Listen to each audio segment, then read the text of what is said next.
अस्सलाम वालेकुम वरहमतुल्लाह। जी हम बेटा आज हम स्टार्ट करने जा रहे हैं with the numerical questions of dissolution. But numerical questions solve करने से पहले आप लोगों को कुछ चीज़ों का ख्याल रखना है। सबसे पहली चीज़ जो आपको याद रखनी है दैट इज़, अगर क्वेश्चन में अनरिकॉर्डेड एसेट या अनरिकॉर्डेड लायबिलिटी दी हुई है तो आप लोगों को क्या करना है, आप लोगों को काम करना है अनरिकॉर्डेड एसेट, जैसे हम बाकी एसेट्स को ट्रांसफर करते थे रियलाइजेशन अकाउंट में डेबिट साइड से, जो भी अनरिकॉर्डेड एसेट लिखा होगा उसको आपने ट्रांसफर नहीं करना है, खाली उसकी हमें सेल करनी है। जहां पे हम एसेट्स को क्रेडिट साइड से सेल करते हैं तो खाली हमें अनरिकॉर्डेड एसेट्स को सेल करना है, ट्रांसफर करने की जरूरत नहीं है। अनरिकॉर्डेड एसेट्स को हम कभी भी ट्रांसफर नहीं करते हैं डेबिट साइड से, खाली उनकी क्या हो जाती है, सेल हो जाती है। सेम वे अगर कोई अनरिकॉर्डेड लायबिलिटी होती है क्वेश्चन में, तो उस अनरिकॉर्डेड लायबिलिटी को बाकी लायबिलिटीज के साथ क्रेडिट साइड से आपको ट्रांसफर नहीं करना है, खाली उनकी क्या करनी है, पेमेंट करनी है। तो इन चीजों का आप लोगों को ख्याल रखना है जब हम क्वेश्चन करेंगे। जो भी अनरिकॉर्डेड आपके क्वेश्चंस में दिए होंगे कि अनरिकॉर्डेड एसेट है, अनरिकॉर्डेड लायबिलिटी है, तो आपको ट्रांसफर नहीं करने हैं, खाली उनकी अनरिकॉर्डेड एसेट की सेल करनी है और अनरिकॉर्डेड लायबिलिटी की पेमेंट करनी है। दूसरी चीज जो आपको याद रखनी है वो ये है कि अगर कोई एसेट है उसमें प्रोविजन है, जैसे प्रोविजन फॉर डाउटफुल डेट्स होता है, जैसे फॉर एग्जांपल हमारे डेटर्स है 10,000, फॉर एग्जांपल आपके इसमें लिखा है बैलेंस शीट में कि डेटर्स है 10,000, उसके बाद प्रोविजन लिखा है नीचे, प्रोविजन है 2,000। तो जब हम डेटर्स ट्रांसफर करेंगे, जब हम डेबिट साइड से डेटर्स को ट्रांसफर करेंगे, बेटा याद रखो वहां पे आपको ट्रांसफर करना होता है फुल वैल्यू। जो भी एसेट आप ट्रांसफर करोगे तो फुल वैल्यू पे ट्रांसफर करना होता है। जो इन एसेट्स पे प्रोविजन होता है, ये प्रोविजन आपको इधर माइनस नहीं करना होता है। इस प्रोविजन को हमें क्या करना है, इस प्रोविजन को हमें मानना है लायबिलिटी, इसको मानना है लायबिलिटी। और जहां पे बाकी लायबिलिटीज को आप लोग ट्रांसफर करोगे वहां पे इस लायबिलिटी को भी ट्रांसफर करना है क्रेडिट साइड से। डेटर्स में से प्रोविजन माइनस नहीं करना है, डेटर फुल वैल्यू पे ट्रांसफर करना है आपको डेबिट साइड से। और जो प्रोविजन होगा, प्रोविजन फॉर डाउटफुल डेट्स जिसको हम बोलते हैं, इसको बाकी लायबिलिटीज के साथ आपने क्रेडिट साइड से ट्रांसफर करना है। बेटा ये था ऑल अबाउट कि हमें क्या याद रखना है। और दूसरा चीज जो आपको याद रखना है वो ये है कि जब हम जर्नल एंट्रीज करेंगे, मैंने आपको लेजर का दिखाया, लेजर का कॉन्सेप्ट दिखाया कि रियलाइजेशन अकाउंट कैसे बनाना है। पार्टनर्स कैपिटल अकाउंट का तो आप लोगों को पता है, कैश अकाउंट का आप लोगों को पता है, मैंने आपको रियलाइजेशन अकाउंट दिखाया। जब हम वो जर्नल होता है, जब हम लेजर बनाएंगे तो लेजर में बेटा आप लोगों को क्या, सॉरी जब हम जर्नल बनाएंगे तो जर्नल में बेटा क्या करना है आपको, जो हम लेजर में करते हैं उसका अपोजिट करते हैं। फॉर एग्जांपल हमने कोई एसेट ट्रांसफर करना था, हम वहां वो डेबिट साइड से ट्रांसफर करते हैं, मगर जब हम इसका जर्नल करेंगे, जर्नल में हम यही एसेट लिखेंगे क्रेडिट साइड से और रियलाइजेशन अकाउंट लिखेंगे खुद डेबिट साइड से। तो ये चीज आप लोगों को याद रखनी है। अब हम करेंगे न्यूमेरिकल क्वेश्चन नंबर 1। बेटा क्वेश्चन नंबर 1 जो आपकी बुक पे है that is A and B are partners. They decided to dissolve the business.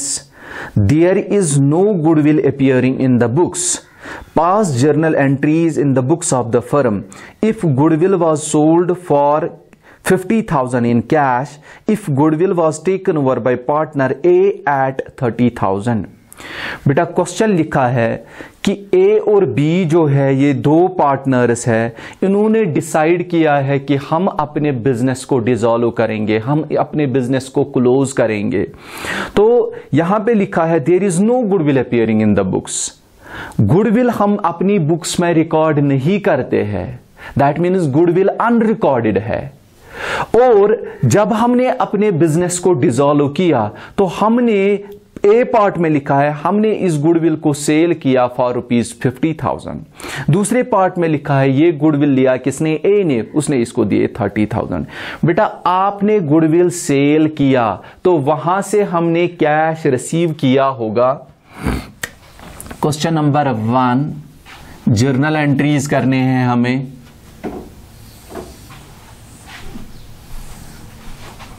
Part A में क्या जर्नल एंट्री करेंगे? जब हमने गुडविल सेल किया तो वहां से हमने कैश रिसीव किया, कैश अकाउंट करेंगे डेबिट। और सेल किस अकाउंट से होती है, किस अकाउंट के थ्रू होती है? रियलाइजेशन अकाउंट के थ्रू होती है। To realisation account, realization account 50,000 and 50,000 being goodwill sold for ₹50,000। ये हो गया ए पार्ट। अब दूसरा पार्ट जो है बी पार्ट, उसमें लिखा है कि ये गुडविल जो है ये पार्टनर ए ने लिया। ए ने जब गुडविल लिया बेटा वो रिसीवर बन गया। रिसीवर को हम लोग क्या करते हैं? डेबिट। तो एज कैपिटल अकाउंट डेबिट करेंगे, कैश अकाउंट के बदले एज कैपिटल अकाउंट डेबिट करेंगे। और सेल किस अकाउंट से हो जाएगी? रियलाइजेशन अकाउंट से। टू रियलाइजेशन अकाउंट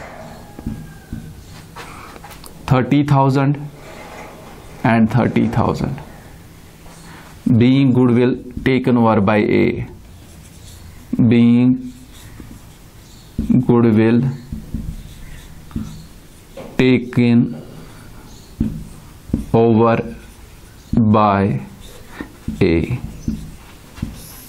ये था बेटा आपका पहला क्वेश्चन।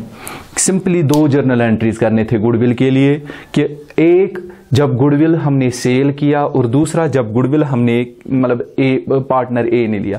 तो आपको जर्नल का रूल फॉलो करना है। जब हमने गुडविल कैश में सेल किया तो कैश आया, कैश अकाउंट को डेबिट करेंगे और ये हमारे लिए इनकम है। मैंने आप लोगों को कल ही बोला, पिछले लेक्चर में ही मैंने आपको बोला कि इनकम्स हम लोग रियलाइजेशन अकाउंट में क्रेडिट साइड से रिकॉर्ड करते हैं। तो इसीलिए यहां पे टू रियलाइजेशन अकाउंट आया, बिकॉज ये हमारे लिए इनकम है और नॉमिनल अकाउंट का रूल है कि इनकम हम क्रेडिट साइड से रिकॉर्ड करते हैं। तो इसीलिए यहां पे टू रियलाइजेशन अकाउंट मैंने किया।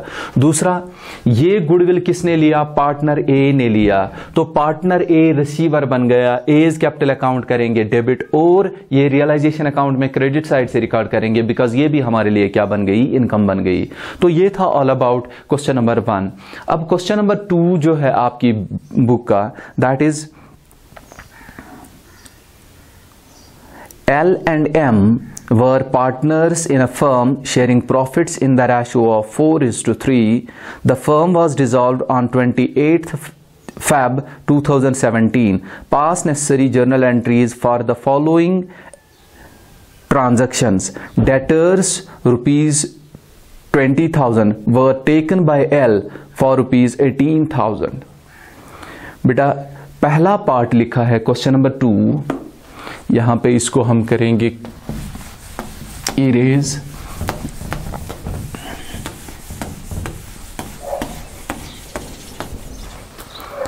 तो यहां पे हम क्वेश्चन नंबर 2 लिखेंगे।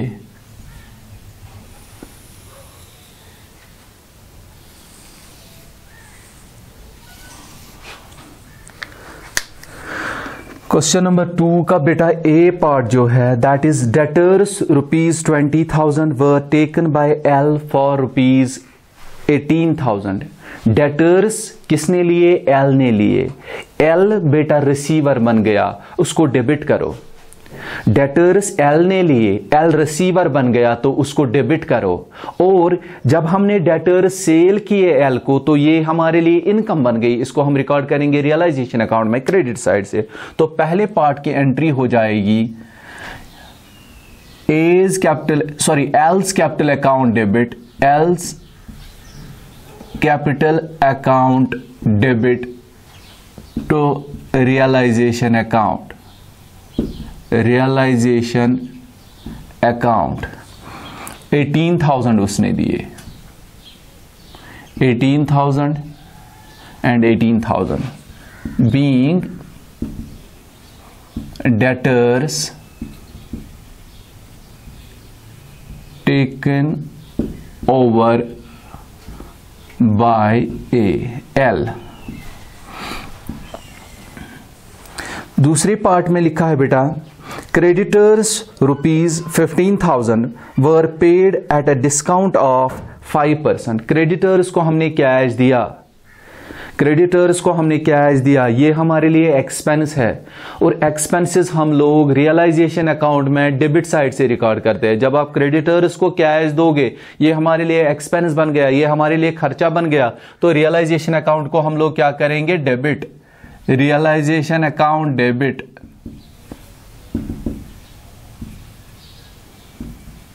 दिया क्या बेटा, कैश, टू कैश अकाउंट।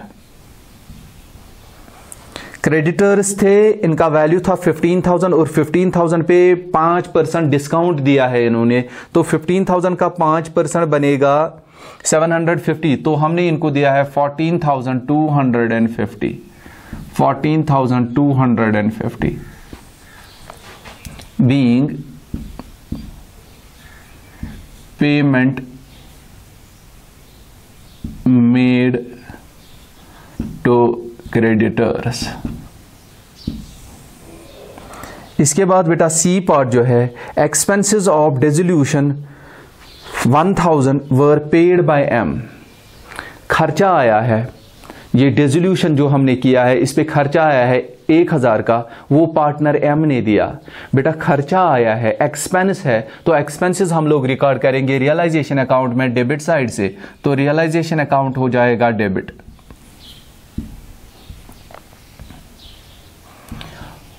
अगर हम खुद देंगे कैश, टू कैश अकाउंट लिखेंगे, मगर ये रियलाइजेशन एक्सपेंसेस दिए हैं पार्टनर एम ने, वो गिवर बन गया, तो उसको क्रेडिट करेंगे टू एम's कैपिटल अकाउंट,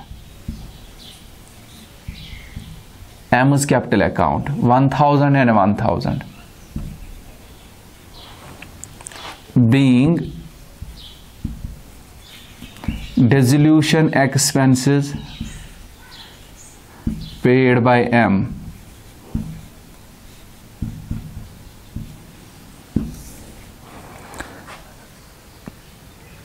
अब डी पार्ट है बेटा, डी पार्ट है लॉस ऑन रियलाइजेशन 7000। ये लॉस मैंने कल ही बोला, जो भी प्रॉफिट होगा या लॉस होगा ये हम डिस्ट्रीब्यूट करते हैं अमंग द पार्टनर्स। प्रॉफिट होगा या लॉस होगा ये हम डिस्ट्रीब्यूट करते हैं अमंग द पार्टनर्स। बेटा लॉस से पार्टनर्स का कैपिटल क्या हो जाता है, डिक्रीज हो जाता है। लॉस आपको पता है ये पार्टनर्स कैपिटल अकाउंट में डेबिट साइड से आता है, तो पार्टनर्स कैपिटल अकाउंट हम लोग डेबिट करेंगे, L's capital account debit,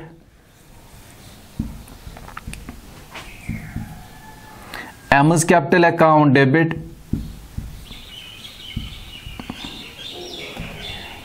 to realisation account.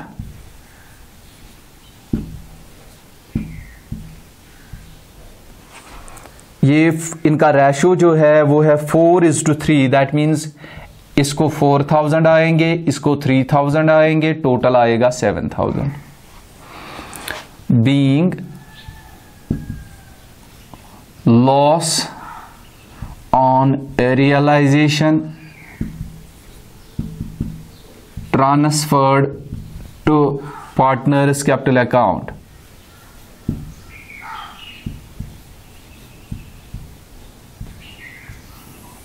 ये था ऑल अबाउट क्वेश्चन नंबर 2, जिसमें आपको जर्नल एंट्रीज करने थे।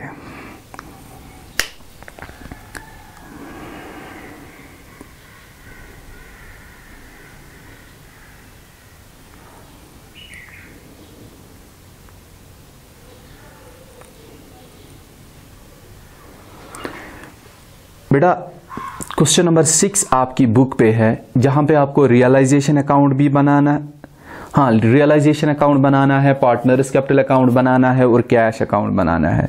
तो ये जर्नल एंट्रीज हमने किए। अब हम सीधे जाएंगे क्वेश्चन पे, जहां पे आपको तीनों अकाउंट्स, जहां पे आपको लेजर अकाउंट्स बनाने हैं। क्वेश्चन है ABC are partners sharing profits and losses equally. They dissolve the firm on 31st March 2019, on which date their position was as follows. Liability side से दिया है कैपिटल A का, B का, C का और उसके बाद क्रेडिटर्स। मैंने आप लोगों को कल ही बोला कि जो भी लाइबिलिटीज होते हैं ये हम रियलाइजेशन अकाउंट में ट्रांसफर करते हैं क्रेडिट साइड से, मगर उधर मैंने बोला आउटसाइड लाइबिलिटीज। जो ओनर की लायबिलिटी होती है वो हम ट्रांसफर नहीं करते हैं, वो हम रियलाइजेशन अकाउंट में ट्रांसफर नहीं करते हैं। यहां पे ए का कैपिटल, बी का कैपिटल, सी का कैपिटल जो है इसको ट्रांसफर नहीं करना है, खाली आपको क्रेडिटर्स जो है इनको ट्रांसफर करना है डेबिट साइड से। उसके बाद एसेट साइड से fixed assets, current assets, cash. Cash मैंने कल ही बोला कि एसेट्स जो भी होते हैं वो हम डेबिट साइड से ट्रांसफर करते हैं, फिक्स्ड एसेट्स ट्रांसफर करेंगे, करंट एसेट्स ट्रांसफर करेंगे, मगर कैश आप लोगों को ट्रांसफर नहीं करना है, बिकॉज कैश मैंने कल ही बोला कि कैश को रियलाइज करने की जरूरत नहीं है। इसके बाद नीचे लिखा है all the assets realize 10% less than the book value. जो भी एसेट्स है इनको हमने सेल किया, सेल कहां से करते हैं? क्रेडिट साइड से। इनको हमने सेल किया तो इनको कितना आया? जो जितना इनका वैल्यू था उससे 10% कम आया। फिक्स्ड एसेट्स है 1 लाख, 10% कम आया, दैट मीन्स 90,000 आया फिक्स्ड एसेट्स का। करंट एसेट्स है 40,000, 10% कम आया, दैट मीन्स 36,000 आए करंट एसेट्स में। Creditors were paid in full. बेटा क्रेडिटर्स को हमने पेमेंट किया, पेमेंट कहां से करेंगे? डेबिट साइड से। बेटा फुल दिया, जितना उनका बनता था उतना दिया पूरा।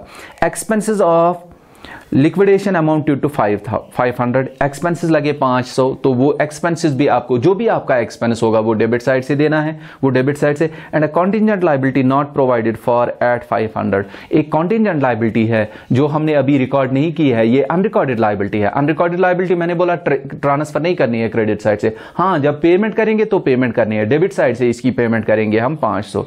तो पास नेसेसरी लेजर अकाउंट्स हमें बोला गया है, आप नेसेसरी लेजर अकाउंट्स बनाओ। लेजर अकाउंट्स में क्या क्या? सबसे पहले रियलाइजेशन अकाउंट, उसके बाद पार्टनर्स कैपिटल अकाउंट और उसके बाद कैश अकाउंट। तो हम पहले बनाएंगे रियलाइजेशन अकाउंट।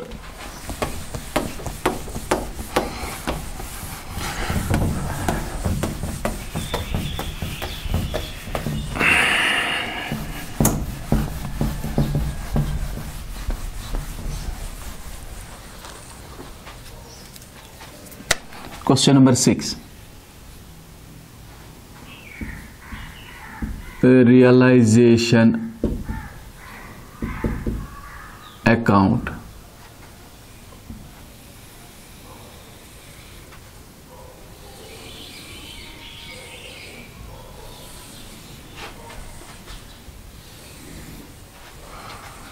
ये है डेबिट साइड और ये है बेटा credit side. particulars, amount, particulars, amount।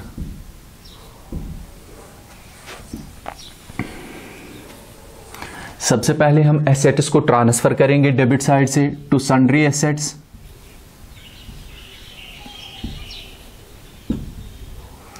To sundry assets, नीचे एसेट्स लिखेंगे, फिक्स्ड एसेट्स,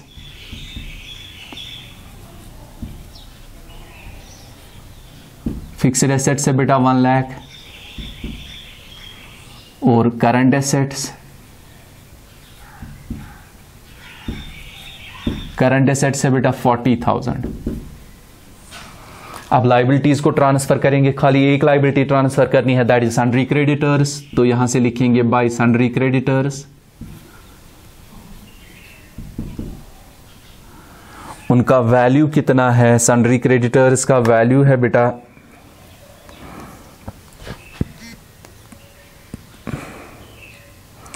सन्ड्री क्रेडिटर्स है 60,000। किया हमने एसेट्स को भी ट्रांसफर और लाइबिलिटीज को भी हमने ट्रांसफर किया। अब हम एसेट्स को सेल करेंगे। क्वेश्चन में लिखा है जो ये एसेट्स है इनको हमने सेल किया और 10% कम आया, तो जब हम इनको सेल करेंगे तो बाय कैश अकाउंट लिखेंगे, बाय कैश अकाउंट सेल। सबसे पहले फिक्स्ड एसेट्स, फिक्स्ड एसेट्स में बेटा 10% कम आया, जितना इसका वैल्यू है उससे 10% कम आया, दैट मीन्स 90,000 आया। करंट एसेट्स में भी 10% कम आया, तो करंट एसेट्स इसमें भी 10% कम आया, 10% जब इससे माइनस करेंगे तो 36,000 बनेगा। टोटल में 1,26,000 आया है कैश। जब हमने एसेट सेल किए तो 1,26,000 आया है एसेट्स में कैश। अब लाइबिलिटीज को यहां से पे करेंगे to cash account, payment of liabilities, payment of liabilities. सबसे पहले सन्ड्री क्रेडिटर्स को हमने पेमेंट की, सन्ड्री क्रेडिटर्स इनको हमने बराबर दिया 60,000, क्वेश्चन में लिखा है कि सन्ड्री क्रेडिटर्स को हमने फुल वैल्यू पे पेमेंट की। उसके बाद रियलाइजेशन एक्सपेंसेस,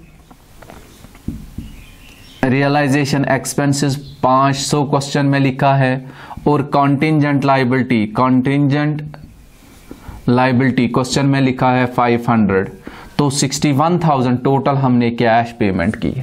अब हम बेटा इसका टोटल करेंगे, देखेंगे कौन सा साइड बड़ा है। ये है 1,42,01,000, यहां से 1,86,000 आ रहा है, तो डेबिट साइड बड़ा है। मैंने कल ही बोला अगर डेबिट साइड बड़ा होगा तो प्रॉफिट है, अगर क्रेडिट साइड बड़ा है तो लॉस है। ये प्रॉफिट या लॉस जो भी होगा ये हमें डिस्ट्रीब्यूट करना है among the partners by loss transferred to, by loss transferred to. कौन कौन से पार्टनर्स है यहां पे, ए, बी और C. A's capital account, B's capital account, C's capital account. बेटा 2,01,000 इसका टोटल यहां से है, यहां से भी 2,01,000, 2,01,000 माइनस 1,86,000 तो 15,000 लॉस आ रहा है, 15,000 एंड 15,000। इनमें बेटा रेशो नहीं दिया है, जब रेशो नहीं दिया होता है तो हमने ऑलरेडी ये पता है कि इक्वली करना होता है। यहां पे 1/3, यहां पे भी 1/3 और यहां पे भी 1/3 इक्वली किया हमने, बिकॉज क्वेश्चन में रेशो नहीं दिया है तो इक्वली करेंगे। तो यहां पे 5,000 इसको लॉस आया है, 5,000 इसको लॉस आया है और 5,000 इसको लॉस आया है। ये हमने कंप्लीट किया रियलाइजेशन अकाउंट। सिंपल है, एसेट्स को डेबिट साइड से ट्रांसफर करो, कैश के बगैर जो भी एसेट्स होंगे उनको डेबिट साइड से ट्रांसफर करो, लाइबिलिटीज को क्रेडिट साइड से ट्रांसफर करो, जो आउटसाइड लाइबिलिटीज होते हैं उनको क्रेडिट साइड से ट्रांसफर करो। उसके बाद जो सेल ऑफ एसेट्स है वो क्रेडिट साइड से होती है। अगर खुद अगर सेल किया है तो बाय कैश अकाउंट, अगर किसी पार्टनर ने लिया है तो बाय पार्टनर्स कैपिटल अकाउंट। यहां से पेमेंट ऑफ लाइबिलिटीज होती है डेबिट साइड से, अगर खुद दिए है लाइबिलिटी तो टू कैश अकाउंट, अगर पार्टनर ने दी है लाइबिलिटी तो टू पार्टनर्स कैपिटल अकाउंट। और उसके बाद कंपैरिजन करना है, देखना है कौन सा साइड बड़ा है, तो उसके बाद जो भी होगा प्रॉफिट होगा या लॉस होगा उसको हमने डिस्ट्रीब्यूट करना है अमंग द पार्टनर्स। अब हमें बेटा पार्टनर्स कैपिटल अकाउंट बनाना है।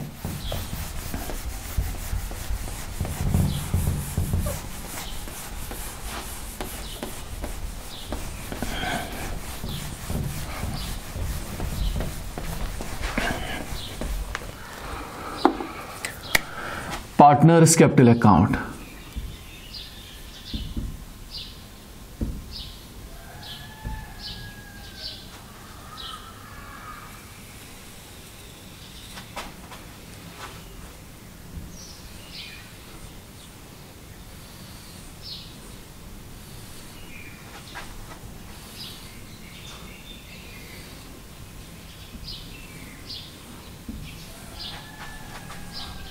यह है पर्टिकुलर्स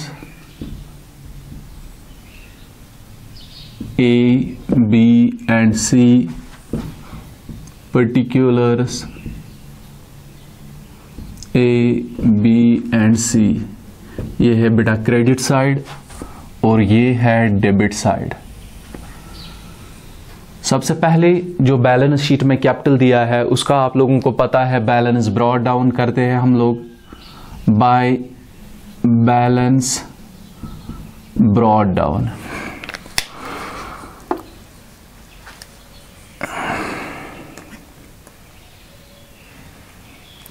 बेटा ए का भी कैपिटल है 30,000, बी का भी 30,000 और सी का भी 30,000, तो बैलेंस ब्रॉट डाउन ए का 30,000, बी का 30,000 और सी का 30,000। अब क्या करना है, अब लॉस जो आया है रियलाइजेशन पे वो हम डेबिट साइड से दिखाएंगे। To loss on realisation,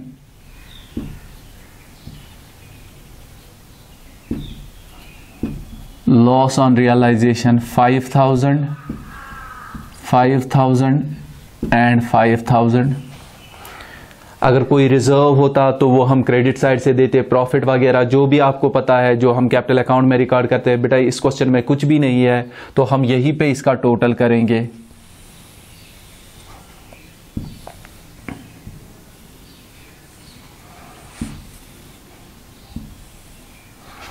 $30,000, 30,000 and 30,000।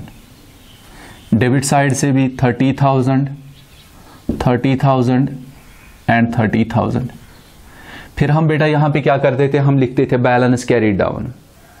मगर चूंकि बिजनेस क्लोज हो गया है तो अब बैलेंस कैरी डाउन नहीं लिख सकते हैं। अब आगे बैलेंस कैरी नहीं करनी है, हमें यहाँ पे बिजनेस को क्लोज करना है। जो भी इनका बाकी बैलेंस रहता है वो इनको कैश देना है।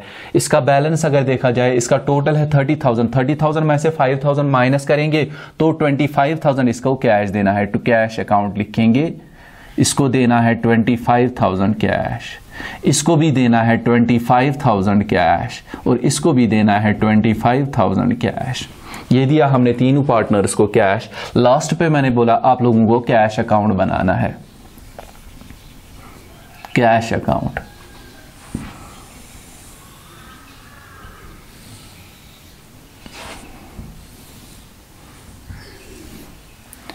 ये है particulars amount, particulars amount, credit side और डेबिट साइड। बेटा कैश अकाउंट में सिंपल रूल है, debit what comes in, credit what goes out. Cash आया उसको डेबिट साइड से रिकॉर्ड करेंगे, कैश गया बिजनेस से उसको क्रेडिट साइड से रिकॉर्ड करेंगे। सबसे पहले जो कैश है, जो बैलेंस शीट में कैश है, उससे हम अपना कैश अकाउंट स्टार्ट करेंगे। उसको लिखेंगे to balance brought down, to balance brought down, balance brought down. बेटा कैश क्वेश्चन में दिया है 10,000। उसके बाद कहां पे हमने कैश रिसीव किया और कहां पे हमने कैश पे किया। जब हमने एसेट सेल किए तो हमने कैश रिसीव किया, उसको डेबिट साइड से लिखेंगे to realisation account, realization account. मैं ब्रैकेट में लिख के रखूंगा यहां पे सेल ऑफ एसेट्स। जब हमने एसेट्स को सेल किया तो हमने कैश रिसीव किया 1,26,000। अब कैश कहां पे हमने पे किया, जब हमने लायबिलिटीज की पेमेंट की तो क्रेडिट साइड से रिकॉर्ड करेंगे by realization account, by realization account. मैं लिख के रखूंगा पेमेंट ऑफ लायबिलिटीज,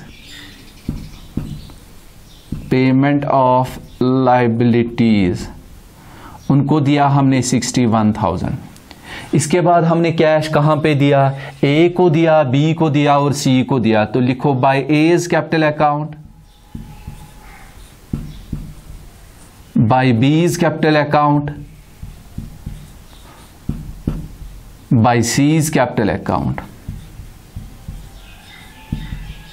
ए को बेटा दिया 25,000, बी को भी दिया 25,000 और सी को भी दिया 25,000।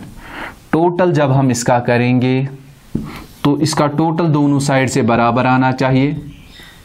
यहां से 1,36,000 और यहां से भी 75 प्लस 61 1,36,000। तो ये हो गया क्वेश्चन बेटा कंप्लीट। ये था ऑल अबाउट कि हम डिसोल्यूशंस में क्वेश्चन कैसे करेंगे, कौन कौन सा अकाउंट बनाना है। सबसे पहले मैंने बोला रियलाइजेशन अकाउंट, उसके बाद पार्टनर्स कैपिटल अकाउंट और लास्ट पे हम बनाते हैं कैश अकाउंट। ये था बेटा ऑल अबाउट टुडेज।